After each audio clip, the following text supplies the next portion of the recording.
اسی لیے اس عدالت کو, اس کورٹ کو انٹرنیشنل کرائمز ٹریبیونل کہا گیا, یعنی یہ پہلے دن سے ہی اس کو انٹرنیشنل اینگل ایک دینے کی کوشش کی گئی اور اسی لیے یہ پہلے دن سے متنازع بھی تھی.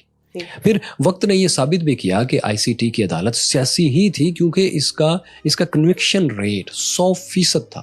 یعنی جس کسی کے خلاف بھی حکومت نے, حسینہ واجد کی حکومت نے کیس بنایا, اس عدالت نے اسے مجرم ٹھہرا دیا اور سزا بھی سنا دی. 1 درجن سے زیادہ لوگوں کو سزائے موت سنائی گئی, 9 کو سزائے موت دے بھی دی گئی, پھانسیاں دی گئی.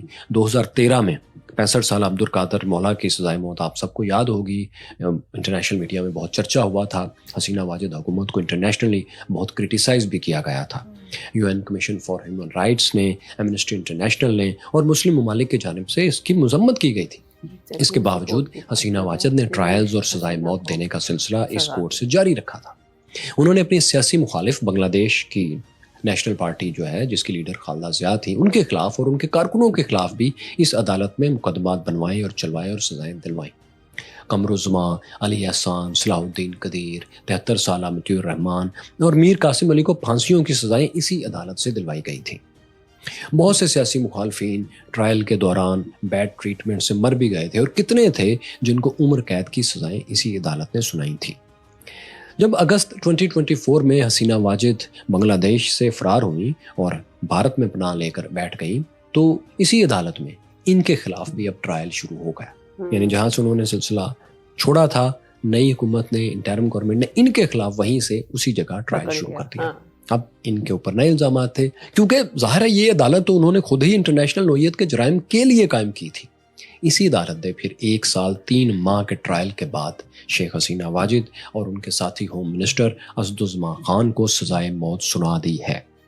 جب آج یہ سزا سنائی جا رہی تھی تو کمرہ عدالت میں درجنوں لوگ اور کمرہ عدالت کے باہر ہزاروں لوگ موجود تھے. سزا کا فیصلہ سامنے آتے ہی انہوں نے خوشی کے شادیانے بجائے, شور مچایا اور نعرے لگائے. کئی وہ لوگ جن کے پیارے حسینہ واجد کے خلاف مظاہروں میں مارے گئے تھے یا جن کی آنکھیں چلی گئی تھیں پوائزنس گیسز سے, لیتھل ویپن سے, الجزیرہ اور دیگر چینلز ان کے شارٹس چلا رہے تھے اور وہ لوگ کہہ رہے تھے کہ ہمیں لگتا ہے ہماری داد رسی ہوئی ہے, ہمیں یوں لگتا ہے ہمارے زخموں پر کچھ مرہم رکھا گیا ہے, یوں کہ جیسے ایک چیپٹر تھا جس کا کلوئر ہو گیا. عدالتی فیصلے میں زخمیوں اور متاثرین کے لیے حکومت کو کہا گیا ہے کہ انہیں کمپنسیشنز دیں, ان کو پیسے وغیرہ دیں. یوں لگتا ہے کہ یہ کمپنسیشن حکمران فیملی کی جائیدادوں, سابق حکمران فیملی کی جائیدادوں کو بیچ کر ہی دی جائے گی, کیونکہ ان کے فیصلوں کو سیاسی اور ذاتی کہا گیا ہے. ورڈکٹ میں عدالت نے بھی لکھا ہے کہ شیخ حسینہ واجد, اسدالزمان اور دیگر ساتھیوں کی تمام جائیدادیں ضبط کر لی جائیں بھاگ کے سرکار. اسی لیے ہمیں لگتا ہے کہ جس کمپنسیشن کا عدالت نے حکومت سے کہا ہے وہ کمپنسیشن سرکاری خزانے سے نہیں بلکہ انہی کے گھروں سے اور انہی کے اکاؤنٹس سے دی جائے گی جو اب جن کو فریز کر دیا گیا تھا. اب دیکھیے کیورس فیلوز کے ICT کے فیصلوں میں وہ پولیس افسران جو پچھلے سال طلبہ پر ڈرونز اور ہیلی کاپٹرز کے ذریعے تشدد کر رہے تھے وہی اب گواہ بنے ہوئے ہیں. ان میں سابق پولیس چیف چودھری عبداللہ مامون ٹاپ پر ہیں. انہوں نے عدالت اور پروسیکیوشن کے ساتھ خوب تعاون بھی کیا ہے. بہت سے ثبوت بھی انہوں نے مہیا کیے ہیں کہ انہیں حسینہ واجد حکومت نے ڈائریکٹ آرڈرز دیے تھے. اسی تعاون پر انہیں 5 سال کی صرف سزا سنائی گئی ہے, سزائے موت نہیں سنائی گئی. جو بھی حکومت اپنے لوگوں کے خلاف اتنے بڑے پیمانے پر کریک ڈاؤن کرتی ہے, قتل عام کرتی ہے, اسے یہ تاریخ ضرور یاد رکھنی چاہیے کہ وقت بدلنے پر وہی اہلکار, وہی پولیس افسران گواہ بھی بن جاتے ہیں جو اس جبر میں ان کے دست و بازو ہوتے ہیں.